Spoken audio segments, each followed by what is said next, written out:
Hello दोस्तों, कैसे हैं आप सब। उम्मीद करते हैं आप सभी अच्छे होंगे। दोस्तों, आज की वीडियो एसएससी के प्रीवियस ईयर क्वेश्चन की 8वीं वीडियो है। इससे पहले इसकी 7 वीडियो आ चुकी है, जिसके अंतर्गत हम लोग प्रतिदिन रीजनिंग के 20 प्रश्नों को डिस्कस कर रहे हैं। तो आज की वीडियो में भी हम लोग रीजनिंग के 20 प्रश्नों को डिस्कस करेंगे।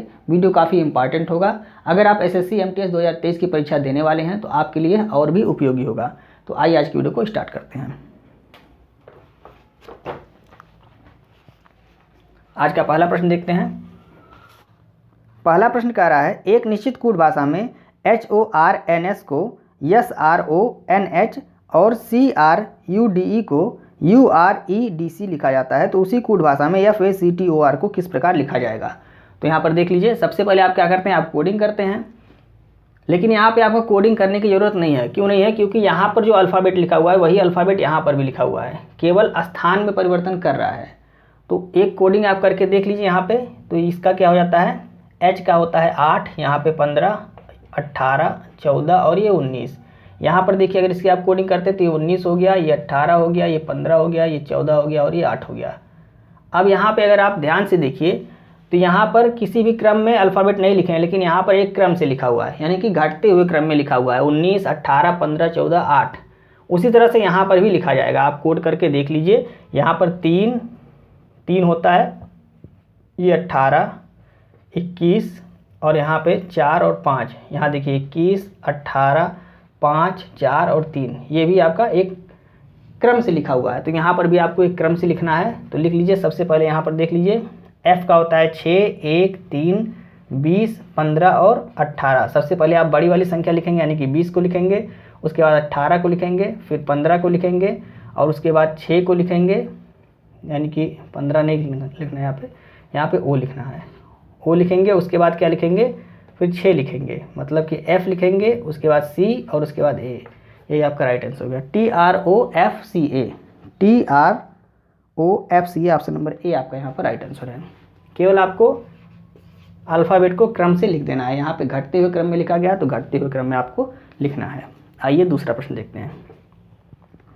दूसरा प्रश्न कह रहा है, दिए गए विकल्पों में से उस आकृति का चयन करें जो निम्नलिखित श्रृंखला में प्रश्नवाचक चिन्ह के स्थान पर आ सकती है। तो यहाँ पर आकृति दी गई है और 4 ऑप्शन आपके दिए गए हैं। यहाँ पर कौन सी आकृति होगी वो आपको ज्ञात करना है चारों ऑप्शन में से। तो यहाँ पर अगर आप ध्यान से देखिए तो यहाँ कर क्या रहा है, यहाँ पर इसको, यहाँ जो प्लस है, प्लस को इधर कर रहा है और इसको यहाँ और इसको यहाँ, यानी कि इन तीनों को क्लॉकवाइज घुमा दे रहा है, इसको यहीं रहने दे रहा है। यहाँ पर भी देखिए, जो गुड़े का निशान है वो यहीं पर है, यहाँ पर भी यहीं पर है। तो यहाँ पर जो आपका आकृति बनेगा उसमें भी गुड़े का निशान यहीं पर रहेगा। तो अब आप पहले इसी को चेक कर लीजिए अपने चारों ऑप्शन में। तो चारों ऑप्शन में से आपका 2 ऑप्शन में गुड़े के निशान है इस स्थान पे। तो आपका C और D तो कट गया, 2 ऑप्शन बचे, यानी कि A और D बचा हुआ है, A और B बचा हुआ है। अब आप नेक्स्ट करिए, यहाँ पर देखिए क्या कर रहा है, इसको क्लॉकवाइज घुमा रहा है, यानी कि इसको यहाँ कर दे रहा है। इसको आप मानिए कि ये है ही नहीं, तो ये यहाँ आ जाएगा, ये यहाँ और ये यहाँ पर देखिए। अब अगले में क्या कर रहा है, अगले में भी जो यह स्टेप है, तो यहाँ पर भी क्या करेगा, इसको आप यहीं पर रखेंगे और इन तीनों को आप क्या करेंगे, क्लॉकवाइज कर देंगे। मतलब यह प्लस कहाँ आ जाएगा, यहाँ आ जाएगा और ये वाली आकृति यहाँ पे आ जाएगी और ये वाली आकृति यहाँ पे आ जाएगी।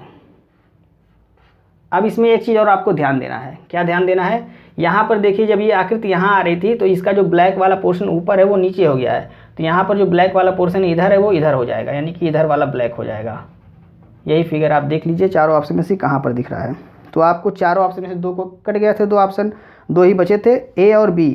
अब A और B में देखिए कहाँ पर दे रहा है, तो ये वाला ऑप्शन आपका B में दे रहा है, चूँकि यह जो कलर्ड वाला भाग है ये B में है, A में इधर है और B में इधर है। तो ऑप्शन नंबर B आपका यहाँ पर राइट आंसर हो जाएगा। बड़े ध्यान से आपको देखना पड़ेगा, तब जाके आपका आंसर राइट होगा। तो उम्मीद करते हैं आपको ये प्रश्न समझ में आया होगा। आइए हम तीसरा प्रश्न देखते हैं। तीसरा प्रश्न क्या कर रहा है, एक निश्चित कूट भाषा में RAT को 3-9 लिखा जाता है और BEAR को 2-6 लिखा जाता है, तो उसी कूट भाषा में SNAKE को किस प्रकार लिखा जाएगा। तो यहाँ पर देख लीजिए, इसका अगर आप कोड करके ऐड करेंगे तो देखिए क्या 39 आ रहा है, तो यहाँ 18 हो गया, यहाँ 1 हो गया, यहाँ 20 हो गया। तो 20, 10, 30, 38 और 1 39 मतलब आ रहा है। तो इसमें भी वही चीज़ किया होगा। यहाँ देखिए 2 और ये 5, 1 और 18, 18 2 20 और 20 5 25 1 26। यहाँ पर भी आपको सेम चीज़ करना है। कोड को सभी को ऐड कर देना है। तो S का होता है 19, N का होता है 14, A का होता है 1, K का होता है 11 और E का होता है 5। सबको ऐड कर दीजिए, आपका आंसर आ जाएगा। तो 5 1 6, 6 1 7, 7 और 4 11 और 9 20, मतलब 0 हो गया। 1 1 2 1 3 2 5, कितना आंसर आ गया? 50 आपका राइट आंसर हो गया। देख लीजिए ऑप्शन नंबर बी में दिया हुआ है, तो ऑप्शन नंबर बी आपका राइट आंसर होगा। तीसरे प्रश्न का ऑप्शन नंबर बी राइट है। अब आइए हम चौथा प्रश्न देखते हैं। चौथा प्रश्न कह रहा है उन पासों का चयन कीजिए जिन्हें दी गई सीट को रेखाओं पर मोड़कर बनाया जा सकता है। यानी कि यह ओपन डाइस दिया हुआ है और यहाँ पर 4 ऑप्शन दिए गए हैं जिसमें डाइस बनाया गया है। तो आपसे कह रहा है प्रश्न कि इस ओपन डाइस के आधार पर हम इनमें से कौन सा पासा बना सकते हैं। तो देख लीजिए, हमने आपको क्या बताया था, हमने कहा था जो अपोजिट फलक होते हैं वो एक साथ नहीं दिखेंगे आपको। तो यहाँ पर अपोजिट फलक क्या है, तो 4 का अपोजिट हो गया 6। ये भी बताया था कि एक फलक को छोड़ के आपको जब अपोजिट निकालना होगा ओपन डाइस में, तो एक फलक को आप छोड़ देंगे। तो यहाँ इसको जब आपने छोड़ा तो 4 का अपोजिट 6 हो गया, और 2 का अपोजिट क्या हो गया, 1 हो गया, और 5 का अपोजिट क्या हो गया, 3 हो गया। यहाँ पर आप अलग से लिख सकते हैं, 4 का अपोजिट क्या है, 1 है, और 2 का अपोजिट क्या है, 4 का अपोजिट 1 नहीं, 4 का अपोजिट 6 है। 4 का अपोजिट यहाँ पे 6 है, और 2 का अपोजिट 1 है, और 5 का अपोजिट क्या है, 3 है। 5 का अपोजिट 3 है। अब अपोजिट फलक एक, मतलब अपोजिट जो संख्याएं हैं वो एक फलक एक साथ नहीं आ सकती हैं, आपको एक साथ दिखेंगी नहीं। तो यहाँ पर आप पासा देखिए, इसमें क्या कर रहा है, इसमें दिख रहा है आपको 6 5 1 दिख रहा है।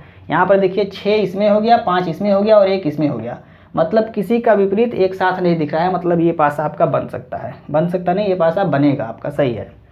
इसमें देखिए 4 2 और 5, यानी कि 4 यहाँ पर है, 2 यहाँ पर है और 5 यहाँ पर है। तो इसमें भी कोई भी विपरीत फलक एक साथ नहीं आ रहे हैं, तो यह पासा भी आपका बनेगा। इसमें देखिए 5 3 और 1, 5 यहाँ पर है, 3 यहाँ पर है, मतलब जो विपरीत फलक हैं वो एक साथ आ गए, तो ये पासा नहीं बनेगा। चौथे में देखिए डी में 1 4 3, 1 4 और 3, यहाँ पर भी विपरीत फलक एक साथ नहीं आ रहे हैं, तो यह पासा भी आपका बन जाएगा। यानी कि ए बी डी ये आपका तीनों पासा बन जाएगा।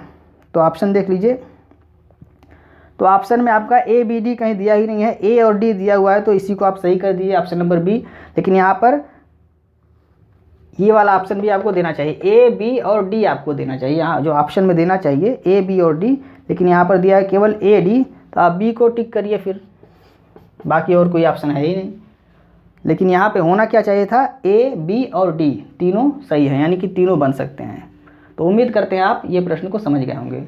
और अगर आपने अभी तक वीडियो को लाइक नहीं किया तो वीडियो को लाइक कर दीजिए। आज पहली बार हम कह रहे हैं वीडियो को लाइक करने के लिए। आइए नेक्स्ट प्रश्न को देखते हैं। 5वां प्रश्न देखते हैं। 5वां प्रश्न कह रहा है यदि ए का अर्थ जोड़, बी का अर्थ गुणा, सी का अर्थ घटाना और डी का अर्थ भाग हो तो निम्न व्यंजक का मान कितना होगा। यहाँ पर देख लीजिए, ए का अर्थ क्या कर रहा है, जोड़ कर रहा है, तो ए यहाँ पर है, इसको जोड़ कर लीजिए, और ए यहाँ पर है और ए नहीं है। उसके बाद बी का कह रहा है, बी का अर्थ है गुणा और सी का अर्थ है घटाना। तो बी का अर्थ, बी जहाँ है वहाँ गुणा कर दीजिए और सी जहाँ है वहाँ घटाना कर दीजिए। यहाँ गुणा हो गया और यहाँ घटाना हो गया। अब देखिए यहाँ पे बी है, बी का मतलब गुणा हो गया। और डी का अर्थ कह रहा है भाग, तो डी का अर्थ भाग कर दीजिए। अब बाडमास के नियम का प्रयोग कर दीजिए, आप पहले ब्रैकेट को सॉल्व कर लीजिए। तो इसको सॉल्व करेंगे कितना आ जाएगा यहाँ पे, तो यहाँ पे 7 आ जाएगा। इसको जब सॉल्व करेंगे कितना आ जाएगा, तो यहाँ पे 22 आ जाएगा। और इसको सॉल्व करेंगे तो यहाँ पे 10 आ जाएगा। अब भाग देंगे तो इसका इसमें भाग देंगे कितना आ जाएगा, तो यहाँ पे 0 से 0 कट जाएगा, 9 आ जाएगा। यानी इसको हम मिटा के कितना लिख देते हैं, इसको हमने सॉल्व किया तो कितना आ गया, 9 आ गया। यहाँ पे प्लस है, प्लस लगा देते हैं। अब यहाँ देखिए 22 था, 22 में जब 4 से गुणा करेंगे कितना आ जाएगा, 88 आ जाएगा। तो प्लस 88, इतना जब हमने सॉल्व किया कितना आ गया, 88 आ गया। इसको भी मिटा देते हैं। यहाँ पे जब हम इसको सॉल्व किया, यानी कि आगे क्या है, माइनस है, और इस पूरे को अगर हम सॉल्व करते हैं तो इसको सॉल्व किया तो 7 आ गया इस ब्रैकेट को, और 4 से जब गुणा करेंगे तो 7 चौक 28 और ये माइनस में हो जाएगा। इसी को सॉल्व कर लीजिए, कितना आ गया, तो 28 जब 88 में से घटाएंगे तो 60 आ जाएगा, और 60 में 9 को जोड़ेंगे तो 69 आ गया। यानी कि यही हमारा राइट आंसर हो गया। देख लीजिए किस ऑप्शन में आ रहा है, तो ऑप्शन नंबर बी में आपका दिया हुआ है 69, तो ऑप्शन नंबर बी आपका 5वें प्रश्न का राइट आंसर हो गया। केवल बाडमास के नियम का प्रयोग करना है और कुछ नहीं करना है। आइए हम 6वां प्रश्न देखते हैं।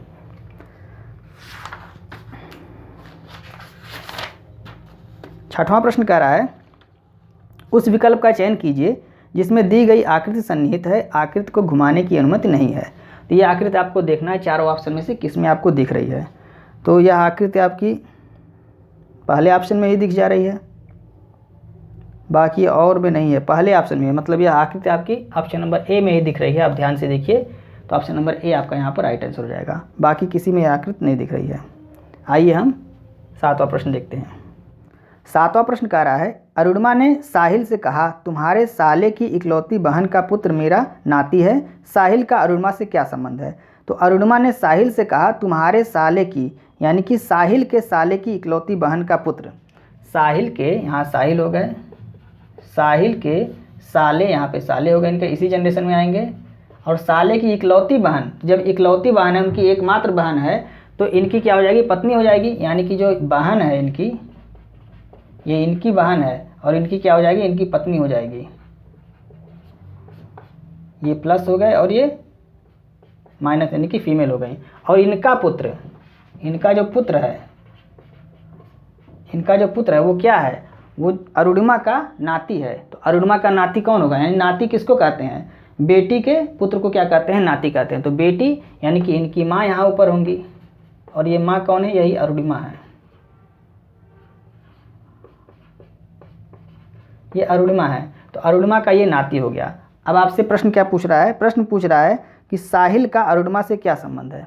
साहिल का अरुणिमा से, इनके साथ का लगा हुआ है, मतलब इनका संबंध हमको बताना है, इनसे क्या संबंध है। तो साहिल कौन है अरुणिमा के, बेटी का पति, यानी कि कौन हो गया, दामाद। तो ऑप्शन कौन सा सही हो गया, ऑप्शन नंबर सी आपका राइट आंसर हो गया। 7वें प्रश्न का ऑप्शन नंबर सी राइट है। 8वां प्रश्न देखते हैं। 8वां प्रश्न कह रहा है, 5 मित्र ए बी सी डी और ई एक सीधी पंक्ति में बैठे हैं। तो बैठा लेते हैं,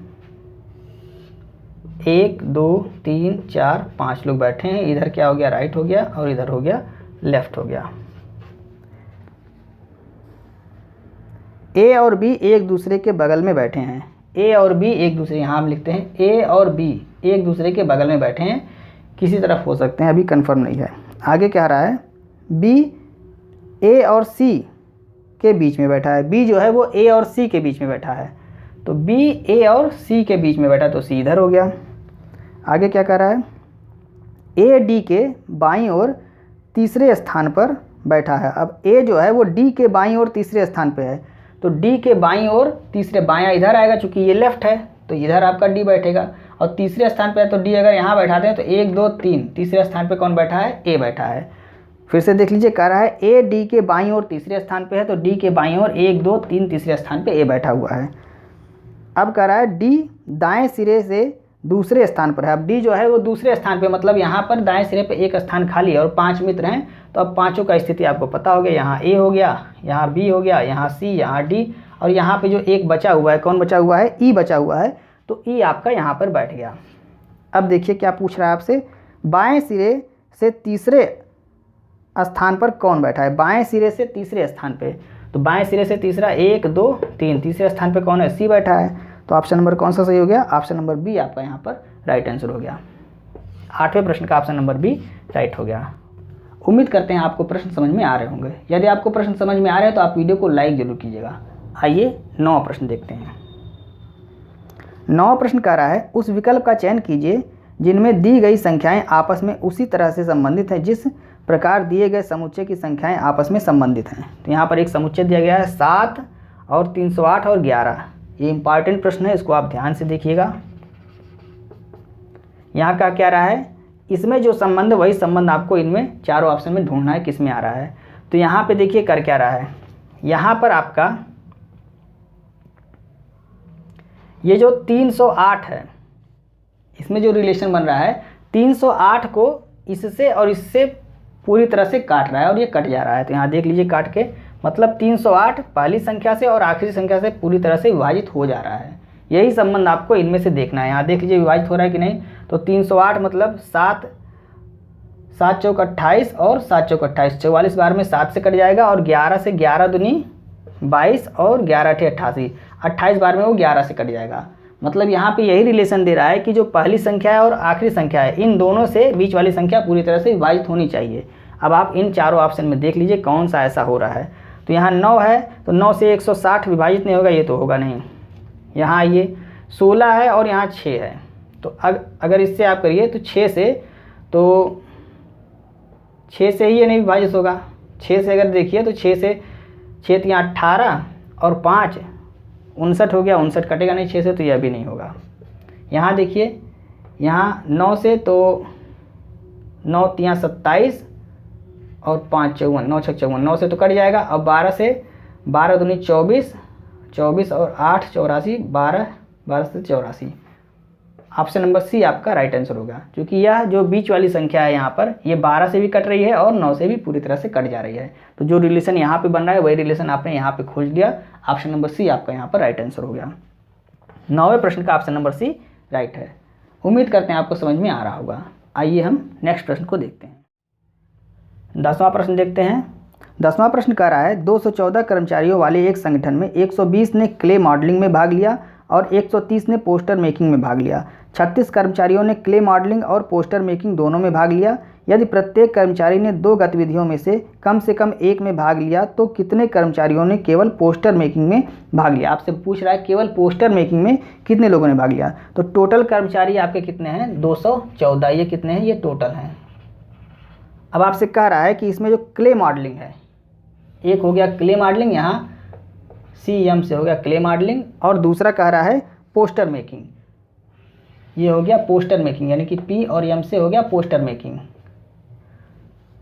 तो और बीच में दोनों कह रहा है कि 36 कर्मचारी ऐसे हैं जो क्ले मॉडलिंग और पोस्टर मेकिंग दोनों में भाग लेते हैं। तो बीच वाला हमने आपसे कल भी बताया था, एक प्रश्न इस तरह का कल आया था कि बीच वाले को सबसे पहले आप बैठाइए। अब देखिए क्ले मॉडलिंग में कितने हैं टोटल, तो क्ले मॉडलिंग में 120 हैं, जिसमें से आप 36 को घटाएंगे।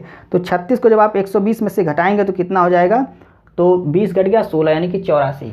कितना आ गया यहाँ पे, यहाँ पे 84 आ जाएगा। यानी कि क्ले मॉडलिंग में 84 और 36 को आप ऐड करेंगे तो ये टोटल मिला के कितना हो गया, 120 हो जाएंगे। अब इसमें कितने हैं, पोस्टर मेकिंग में कितने हैं, 130 हैं।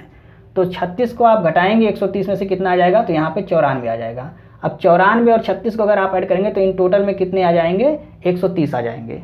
अब आपसे पूछ क्या रहा है, पूछ रहा है पोस्टर मेकिंग में कितने लोगों ने भाग लिया। तो पोस्टर मेकिंग में, केवल पोस्टर मेकिंग आपसे पूछ रहा है, तो इतना ये वाला और ये वाला भाग, ये वाला भाग आपका हो जाएगा। कितने हैं, 94। तो यही आपका राइट आंसर हो जाएगा। केवल आपसे पोस्टर मेकिंग पूछ रहा है, ये नहीं पूछ रहा है कि इसमें ये जो दोनों लिए हैं वो नहीं पूछ रहा है, केवल पोस्टर मेकिंग में 94। तो 94 आपका राइट आंसर हो जाएगा। देख लीजिए कौन सा ऑप्शन सही है। ऑप्शन नंबर बी आपका यहाँ पर राइट आंसर है। अगर आपसे पूछता केवल क्ले मॉडलिंग में कितने हैं, तो केवल क्ले मॉडलिंग में कितने हैं, 84 हो जाते हैं। दोनों में कितने हैं, तो दोनों में 36 हैं। तो सबसे पहले इस तरह के प्रश्नों में आप बीच वाले को बैठाएंगे और उसके बाद जो टोटल दिया रहेगा उसमें से बीच वाले को घटा के तब इसमें रखेंगे। क्यों घटा रहे हैं इसको भी हमने आपको बताया कि आपको कह रहा है क्ले मॉडलिंग, तो क्ले मॉडलिंग में ये नहीं कह रहा है कि वो पोस्टर मेकिंग नहीं करते हो, क्ले मॉडलिंग टोटल। तो क्ले मॉडलिंग जब इनको आप ऐड करेंगे टोटल को तो 120 हो जाएगा। अब उसमें से कुछ ऐसे भी हैं जो इसको भी करते हैं, तो वहाँ पे उसको हम अलग कर देते हैं। तो बीच वाला जो रहेगा वो दोनों में रहेगा, और उसके बाद जो दोनों की संख्या दी गई उसमें से हम बीच वाले को घटा देंगे। तो जो अलग अलग इन दोनों का जितने भी लोग काम कर रहे हैं उनका संख्या यहाँ पे आ जाएगा। तो ऑप्शन नंबर बी आपका यहाँ पर राइट आंसर है। अब आइए हम देखते हैं 11वां प्रश्न। 11वां प्रश्न क्या कर रहा है, उस विकल्प का चयन करें जिसका तीसरे शब्द से वही संबंध है जो दूसरे शब्द का पहले शब्द से है। गति, स्पीडोमीटर, तो वायुदाब, तो वायुदाब से आपका बैरोमीटर। चारों ऑप्शन में से देखिए ऑप्शन नंबर ए आपका यहाँ पर राइट आंसर है, बैरोमीटर। तो ऑप्शन नंबर ए राइट हो गया। आइए 12वां प्रश्न देखते हैं। 12वां प्रश्न कह रहा है उस बेन आरेख का चयन करें जो निम्नलिखित वर्गों के बीच के संबंध को सबसे अच्छे तरीके से दर्शाता है। अनाज, चुकंदर और कीवी। अनाज अलग है, चुकंदर सब्जी है और कीवी क्या है, फल है। तो तीनों अलग हो जाएंगे। अनाज हो गया, चुकंदर हो गया और कीवी हो गया। यही आपका बेन आरेख बनेगा। तो ऑप्शन नंबर डी आपका यहाँ पर राइट आंसर है। अनाज एकदम अलग हो जाएगा और चुकंदर आपका सब्जी के अंतर्गत आता है, कीवी आपका फल के अंतर्गत आता है। तो तीनों का अलग हो जाएगा। तो यही फिगर आपका बनेगा। ऑप्शन नंबर डी आपका यहाँ पर राइट आंसर है। 12वें प्रश्न का ऑप्शन नंबर डी राइट है। आइए हम 13वां प्रश्न देखते हैं। 13वां प्रश्न कह रहा है दिए गए विकल्पों में से उस संख्या का चयन करें जो निम्नलिखित श्रेणी में प्रश्नवाचक चिन्ह के स्थान पर आ सकती है। सबसे पहले आपको अंतर निकालना है। इसका अंतर अगर आप निकालते हैं कितना आ जाएगा, 11 आ जाएगा। इसका अंतर निकालिए तो 2 और 2 22 हो गया। अब यहाँ पर देखिए ये 11 है, ये 22 है, तो यहाँ पे आप क्या करिए 11 प्लस ऐड करिए 33 हो जाएगा। और उसके बाद इसमें क्या होगा, इसमें आपका 44 हो जाएगा। तो यहाँ पे आप 33 ऐड करके देखिए जितना आएगा उसमें आप 44 जोड़िए, ये आ रहा है तो वही आपका राइट आंसर हो जाएगा। तो 33 इसमें अगर आप जोड़ते हैं तो कितना आ जाएगा, 4 3 7 और 5 3 8 87 आ गया। 87 में अगर आप 44 जोड़ते हैं तो क्या ये आएगा, चेक कर लीजिए। तो 7 4 11 1 हो गया और 8 4 12 1 13 मतलब आ रहा है। तो आपका राइट आंसर क्या हो गया, 87। कौन सा ऑप्शन सही है, ऑप्शन नंबर ए यहाँ पर राइट आंसर है। यानी 13वें प्रश्न का ऑप्शन नंबर ए राइट है। उम्मीद करते हैं आपको समझ में आ रहा होगा प्रश्न। आइए हम 14वां प्रश्न देखते हैं। प्रश्न कह रहा है दिए गए विकल्पों में से उस अक्षर समूह का चयन करें जो निम्नलिखित श्रृंखला में प्रश्नवाचक चिन्ह के स्थान पर आ सकती है। सबसे पहले आपको क्या करना है, कोडिंग कर लेना है। तो इनकी कोडिंग कर लीजिए, 11 13 17 23 8 10 14 20 3 5 9 और 15 कोडिंग हो गई। अब देखिए यहाँ पे क्या हो रहा है, इनका अंतर देख लीजिए। अंतर इसमें देखिए क्या आ रहा है, तो 11 और 2 13 और 13 और 4 यहाँ पे 13 4 17 और यहाँ पे क्या आ रहा है 17 और 6, यहाँ पे 6 का अंतर आ रहा है। इसमें देख लीजिए यहाँ पर भी 2 का अंतर है, इसमें आपका 4 का अंतर है और इसमें आपका 6 का अंतर है। इसमें देखिए इसमें आपका 2 का अंतर है, यहाँ पर देखिए तो यहाँ पर 4 का अंतर है और यहाँ पर 6 का अंतर है। अब यही अंतर आप देख लीजिए चारों ऑप्शन में से किस में मिल रहा है, जिसमें मिलेगा वही आपका राइट आंसर हो जाएगा। तो देख लीजिए पहला दिया हुआ है ऑप्शन ACGM, ACGM। तो ए का होता है 1 और इसका 3, तो 2 अंतर हो गया। 3 और 7 4 3 7 4 अंतर हो गया। और 7 और यहाँ पे इसका 7 होता है, इसका 13 होता है। तो यहाँ पे आपका 7 6 13 6, मतलब यही आपका राइट आंसर हो जाएगा। ऑप्शन नंबर ए आपका यहाँ पे राइट आंसर हो जाएगा। 14वें प्रश्न का ऑप्शन नंबर ए राइट हो जाएगा, क्योंकि इसमें जब आप अंतर निकालेंगे तो ये 1 होता है, 3 2 का अंतर मिल गया और 3 और 7 4 का अंतर हो गया और 7 और 13 इसमें 6 का अंतर हो गया। तो यही आपका राइट आंसर हो जाएगा ऑप्शन नंबर ए। यहाँ पे क्या आ जाएगा, ACGM, ACGM। आइए हम नेक्स्ट प्रश्न देखते हैं। 15वां प्रश्न कथन और निष्कर्ष से संबंधित प्रश्न है। तो कथन कह रहा है कोई भी लड़की संगीतकार नहीं है, कोई भी लड़की संगीतकार नहीं है। तो ये लड़की हो गई और संगीतकार नहीं है, तो यहाँ पे संगीतकार बना लीजिए और नहीं है तो क्रॉस कर दीजिए। आगे क्या कह रहा है, आगे कह रहा है कोई भी संगीतकार शिक्षक नहीं है।